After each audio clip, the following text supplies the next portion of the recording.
On the show right now, one of my favourite people to talk to. I love her work. I think she's brilliant. The last time we spoke, she made me cry. It was about parenting. I think there'll be tears again. But welcome back to the show, Amanda Keller. Christian O'Connell, I've got my waterproof mascara and I'm ready to go. Great, because the last time we spoke on the subject of kids, I was getting ready to drop off my eldest daughter at university. So get a load of this. This Sunday, a couple of days' time, youngest daughter, 2 years on, will be dropped off at university. Then my wife and I will have no kids at home. So for a conversation about Role of a Lifetime, the new show on ABC, which started this week. Yeah, my wife and I are at that big moment where of course it's exciting. But, you know, when we drive away Sunday round about just after lunchtime, I know that we'll be pulling up around the corner going, it's gone so quick. Walking back into the house, that will be hard. Let me ask you this. How long until you're getting a new dog? 6 months, I think, towards the end of the year. I reckon make it 6 hours. What? I reckon get a dog because it doesn't matter what you're feeling. This is something that everyone can love. There's noise in the house. There's I am comfort, fearing the there's silence. Love. No, I'm fearing the silence. I remember even for a year after the Ruby, our first daughter, to leave home, I kept getting out 4 plates because there's always been 4 plates. And my youngest daughter going, there's just 3 now, Dad. And so now just to go back 20 years later, just 2 plates? You'll be eating with your hands. You won't even bother with plates. What I found, though, with my sons who both left home to study is the dread of it was harder than the reality. Yeah, I think you're right. I'd felt it for years leading up. And actually when it happened, I'd felt like I'd done so much grieving that the fact I survived it was almost quite liberating. Yeah, I know what you mean. I think I've been grieving for 2 years, right? Because my wife and I, even like a year ago, were like, why are you getting upset now? It's not for another year. And I couldn't work like that. And so I actually think it's like letting out the pressure from a balloon. And so I think I've let some of mine out already. I think my wife's going to have the big explosion on Sunday. Because of my hours and doing breakfast radio for 27 years, I've never been there in the morning. So my wife runs the house and has to do that really tough part of the day, which is getting kids ready for school. So suddenly removing that really from Sunday is going to be, I think she's going to really feel it in the morning. Yeah, that's hard, isn't it? My son was over the other day and he wanted to stay the night, which he doesn't normally, but he was going to a party down the road and he said, can I stay here for the night? And I said, this is your home. You don't have to ask permission to stay here. Having said that, he then went and stole about 10 cans of tuna and made his way through the fridge and did all that and left clothes everywhere. But even I was thrilled to see it. Now, tell me this. When my kids, I'll always call them kids, but they're 18 and 20-year-old daughters now. And obviously, Jack and Liam, they're, what are they, early 20s now? How old are your boys? Well, this year, Liam will be 24 and Jack will be 22. Yeah, so we're a different part of it. It never stops. If anything, it gets a bit more complicated, I think, as they get older. But when you look back at your time as a parent, especially in the teenage years, because I think there's 2 phases to it. There's the up into teens when it's more just exhausting and I think a lot of admin. And are you dropping off then? I've got to go over then. And then when they become teenagers, it gets into a world of emotions. And I've found it's a completely different kind of parent that you need to be. Yeah, what do you think when you look back at your style of parenting? What have you learned? What were your big sort of learnings and what were your big mistakes as well? Interesting, isn't it? Because this show is all about parenting and a lot of parents are comparing themselves to other people on the internet and seeing, you know, parents who are far more intentional. I don't remember being intentional. I feel that these children of mine were almost like our border collie. They kind of trained themselves. And that can't be true because they've been shaped into very nice human beings who are responsible and sensible and funny and all of that and loving. But I don't remember setting out to be a certain kind of parent.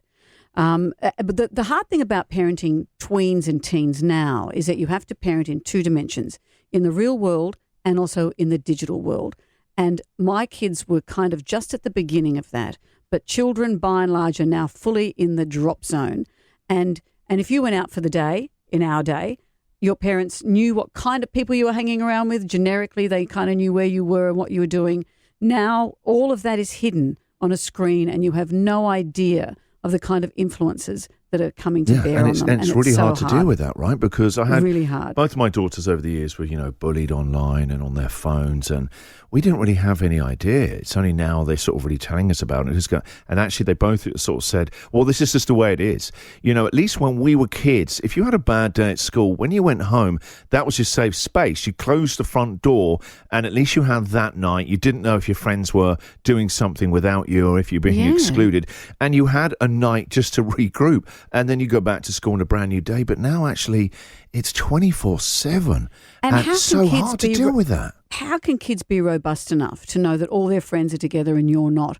It would drive me, even now I don't want to know any of that. It would have driven me crazy as a teen. And we didn't get our smartphones, our age group, until we're in our 30s or our 40s when they were invented. But for kids who are now getting them younger and younger, and that's one of the big things the show looks at, is what age is age appropriate for a child to get a smartphone, and how can you help them navigate what they see? I thought Maggie Dent, who's a parenting guru, gave some great advice. She's so good. And she said, make sure if your child comes to you because they've seen something dreadful, something that's really upset them on their phone, don't threaten to take their phone away. Sit down with them, love them, discuss it. Because if you're going to say, I'm taking your phone away, they will not come to you. So through all of this, she also said the basic tenets of what a child needs: love, support, a loving home, open arms. She said that is still exactly the same as it's always been. The world is different, but those basics are still there. So as parents, we need to educate ourselves. As I said, I was fully non-intentional, whereas now I don't think you can afford to be. But don't despair. The basics are still the basics. Yeah, that's so true. I found that to be true. The more that you always try to make sure that you were leading with connection before going to sort of correction or direction, because my wife and I still get this wrong. Like a 20-year-old will call and you get into that admin. Have you done this? I thought you needed to do that. And you can tell they're just going to stop calling you because it's an endless stream of, you haven't done this, why didn't you do that, I thought we told you to do that, and you just disempower them. And it's really hard sometimes as a parent to actually realise you don't have, especially when they become teenagers, your influence and control is dwindling really, really quickly. And so the biggest thing you can have is connection with them. I remember too that my mother, and we didn't have mobile phones, but if I was going to cop a lecture or just a nag, why would I talk to them? Why would I phone them for that? And I saw I was doing that with my younger son, who was stuffing up his university admin and when he first moved it's out, so all hard, the isn't things. It? Oh, so hard. Yeah. And I kept thinking that surely by now I'll take my foot off the accelerator with him. And I just kept going and going. Yeah. And every conversation was, have you done this? Yeah. Have you done that? And once I stopped that, he now calls me every day. And even if I want to say, have you done such and such, I bite down on it and I might text him later and say, just a quick reminder, but I don't make it part of our conversation. Yeah. And that's something it's a much better I've way learned. of doing it. Otherwise, it's just disempowering. They think, oh my God, all I'm going to get is a stream of, you haven't, you should, and so they feel less and less like that they can have just a decent connection with you. And one thing I would say to parents who've got teenagers is, I always try to, even when we were getting into areas of conflict, I would always try to, and I'm emphasising try to because many times I didn't, but I always would try and steer myself back to speaking to them as I'd want to be spoken to. And I thought that way I'm going to hopefully create some climate of, I don't know, empowering them to try and figure out their own answers rather than me trying to tell them what I think they should do, was trying to help them figure out their own answers and support that. Yeah. But that was the Holy Grail. I got it wrong more than right. That is the Holy Grail. And often parents are fully stressed. Parents are burnt out. Parents are tired. Parents are on their phone, completely knackered. I saw some footage of parents who decided that they didn't want their kids to see them on the phone all the time, but they wanted to be on the phones, the adults did, and had work to do. So they put it inside a children's book. So every time the kids looked up, they thought their parents were reading. And that's the image they'll have of their childhood, how well read their parents were. It's all fakery. And so what do you think are the lessons that really stayed with you? So some people will listen to this right now, and it is a privilege to be a parent, right? It is. It'll always be the biggest thing in my life will be as my journey as a dad. But I think, what do you think is the biggest thing that it means to you? I feel my life began when my children were born, and I find it really hard that when I left home, I didn't look over my shoulder, that I left home to study, and that was it. That's when I feel my life began, when I left home. And the fact that my kids are now at that stage, I think, how can all the richness of the time we've had together not be the important thing for them? So I try to remember for me how it felt to find my freedoms and to not be that needy parent. I don't want to be needy. And I find that really hard not to be needy, because really I just delight in my children. I went overseas with them as adults over Christmas, and just to hang out with them as adults was just such a joy. Isn't it the best? The conversations It was the we best. took our 20-year-old and her boyfriend with us overseas over Christmas, and this is like a whole new area now for us, right? And it was brilliant. It was just a different conversation. You meet up at happy hour, you have a couple of drinks, you play cards, you talk about life, and they laugh at all these kind of like rigid opinions you have about it all, and they roast you and you laugh at yourself. And I was like, having one of those moments, you get this sometimes when you're in the experience, but you're also above it, and you think, this doesn't get any better right now. There's nothing I need or want in the world. I had a wonderful moment. We were in Tokyo and we went to a karaoke bar. And actually, I told Robbie Williams about this. We were in a tiny karaoke bar with the only Westerners there. It was this tiny place. And we sang Angels. And we were all holding each other, my two sons and I. And my eldest son leaned over and said, "I love you, Mum." Oh my. And I thought, those bubbles of bliss, that's all you're entitled to, really. Yeah. That's what happiness is, are those moments that pass you by and you need to acknowledge them when you see them. And I thought, this is that moment, because it can't be wall-to-wall that, and it won't be. The natures of my sons mean it won't be that. But that's not what happiness is. That's not the human condition. These bubbles that float by, and I felt I'm so lucky to be consciously enjoying the bubble as it passes through me. It was just wonderful. Oh, that's beautiful. And you know what? I know we're saying like it's tricky. It is, and all of that's true, right? It is overwhelming being a parent at times. It's just enough to get through the day, and then you're trying to sort of figure out areas that we don't fully understand. And often my wife and I would meet in private by the washing machine and go, "What do we actually think about?" Think about that? I don't have a ready-made opinion. I haven't got time to listen to all the podcasts, read all the flipping books, watch all the TED Talks. No, and it's intimidating. All that stuff is intimidating. You feel like you've been told off for being a crappy parent. I think the most important thing is actually to remember the number one thing is the job is about enjoying them. And then when you approach it from that, even when there are moments of conflict where you've got to sit down with them and have awkward conversations, like the job is to enjoy this. It's a ride. My daughter told me this, she goes, "Oh, by the way, I just read on TikTok the other day that 95% of my time with you is over." And I was like, "What?" Oh, it's the doomsday clock. She was like, "Oh, look, you're starting to cry." I went, yeah, 95%'s done. What? I couldn't go to sleep that night. My wife went, "Is there something on your mind?" And I told her, and she went, "I can't go to sleep right now." We're like, 95% of the time is done? Oh, my, and it is. It is, and you have to let it go graciously. Well, I'm not a big fan of that. I'm kicking and screaming. I know, but we are the generation that wants to stay connected. Our parents let us go, whether they wanted it or not, because I moved the other side of the world. I moved the other side of the world. I left home twice. Yeah. They must have really hated that second trip to Australia. It wasn't enough just to move 3 hours away. You now want to move a hemisphere away. But yeah, I think it's important to remind, with all the information about what it's a minefield at times, actually the job is to enjoy raising these people. You're launching rockets really that leave you, and they're never really yours, and it goes. At time it feels glacial, the progress. You're like, "Oh my God, I can't believe it's going so slowly today." And then suddenly you look back and it's gone really quickly, and your kids are the ages they're at.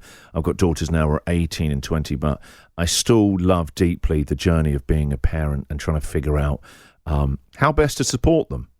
Yeah, absolutely. I was just talking to some girlfriends the other day who are now sort of moving into grandparent region.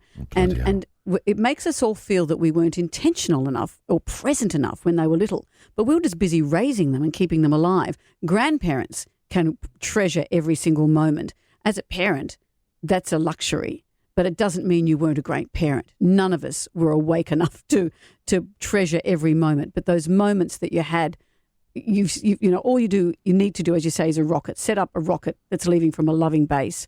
Love your children, praise their achievements, and you're 3/4 of the way there. Yeah, even when I was having awkward conversations with the kids, which, to be honest, if you ask my wife, she'd go, has been pretty rare, because I always just love the word yes. is that I would always make sure that they knew they felt safe and loved, even if I was saying no or I was giving them the news they didn't want to hear. I didn't want them thinking I was withholding love in any way. I'd always go, no, and I love you. And so I always wanted them to know underneath all of that, there was just a place of unconditional love, even though in the rare circumstances I ever was going, no, I don't want you doing that. And normally let my wife have those more awkward conversations. I always wanted them to know that they were always held in love, no matter what they'd done or what choices they'd made. Yeah. And we had a toy shop up the road, and I'd go in there once a week to buy Lego, and she'd say, had a busy week, Amanda? And I'd say, yep, give me that one on the top shelf. You can't love them enough, bribe them enough. And so do you think you and I would have done anything differently if we watched a TV show like this, like Role of a Lifetime? I think this show is a great idea. There's a lack of information, and making it in easy bite-sized chunks is just what mums and dads need right now. I think so, but I think that the age our kids are, particularly mine, they didn't grow up with an iPhone in their hand. So my ignorance isn't as pronounced as it is for parents today. They really need to be across this stuff. And particularly, I've got 2 boys. The stuff of toxic masculinity, all the imagery, all the Andrew Tate stuff, all the gym junkie kind of stuff, young boys are open to some really strange and dangerous influences, which also affects young ladies because of the way men are reading this stuff. So be aware of what your boys and your girls are reading online about what it is to be a man, what it is to be a lady or a woman. This stuff's hard. Yeah, Amanda, great work on this show. It's much needed. It really is. It's mums and dads just need information that's easy to digest, to be honest, because there's just not enough hours in the day to just get through the day, let alone trying to read up on how to become a parent when it's all happening right in front of you, and it's the endless stream of, we haven't done this, what's for dinner, my gym kit hasn't been washed. It's a lot. So this show, I think, is a great service to mums and dads right now, much needed as well. So well done. It's on ABC on Tuesday nights, Role of a Lifetime. Amanda, it's always a deep joy to chat to you. And good luck on Sunday. I'll wait for the waters to rise with your tears. Yeah, if you hear news of flooding in Melbourne, it's my wife and I. And then I'll have that dog by probably lunchtime on the Monday now, think about it. All right, Amanda, lots of love. Love chatting to you. Take care. Bye. Okay, bye. The Christian O'Connell Show podcast.